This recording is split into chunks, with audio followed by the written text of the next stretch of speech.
Magandang hapon mga ka-happy hour. Narito ang mga balita para sa MBC TV Network News Update 5 PM edition. PBBM ipinag-utos ang lifestyle check sa mga opisyal at empleyado ng gobyerno. Ito ay kaugnay ng patuloy na investigasyon ng kasalukuyang administrasyon ni Pangulong Ferdinand Marcos Jr. hinggil sa mga ulat ng anomalya at irregularidad sa mga proyekto ng pamahalaan na may kinalaman sa flood control. Nagbigay ng direktiba ang Pangulo para sa isang malawakang pagsusuri. Ang direktiba ni Pangulong Marcos ay nag-uutos na magsagawa ng isang lifestyle check sa lahat ng mga opisyal at empleyado ng pamahalaan, mula sa pinakamataas hanggang sa pinakamababang posisyon. Ito ay kinumpirma ni Palace Press Officer Undersecretary Claire Castro.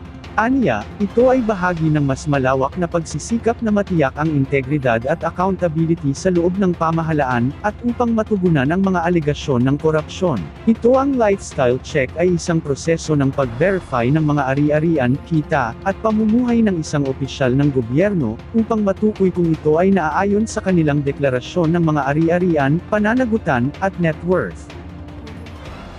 Samantala, sa Metro Manila ngayon, pinakamataas na ridership sa MRT3, na itala ngayong Agosto. Iniulat ng Metro Rail Transit 3 na umabot sa 500,703 ang kabuuang bilang ng mga pasaherong sumakay sa tren nitong Miyerkules, August 20. Ito na ang pinakamataas na ridership sa linya simula nang magsimula ang pandemya. Nalampasan din ito ang dating record na 481,156 na naitala noong katapusan ng Abril.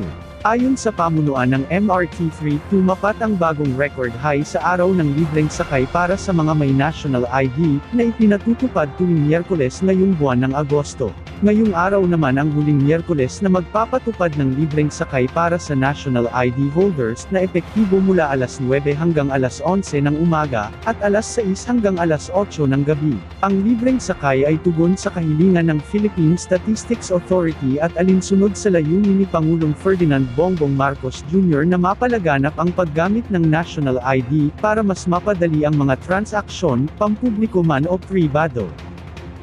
Ating alamin ang mga latest update mamayang alas 5:30 ng hapon, sa programang Metro Manila Ngayon, Afternoon Edition. At yan ang mga balita para sa MBC TV Network News Update 5 PM edition. Samahan ninyo kami bukas mula alas 9 ng umaga, hanggang alas 5 ng hapon.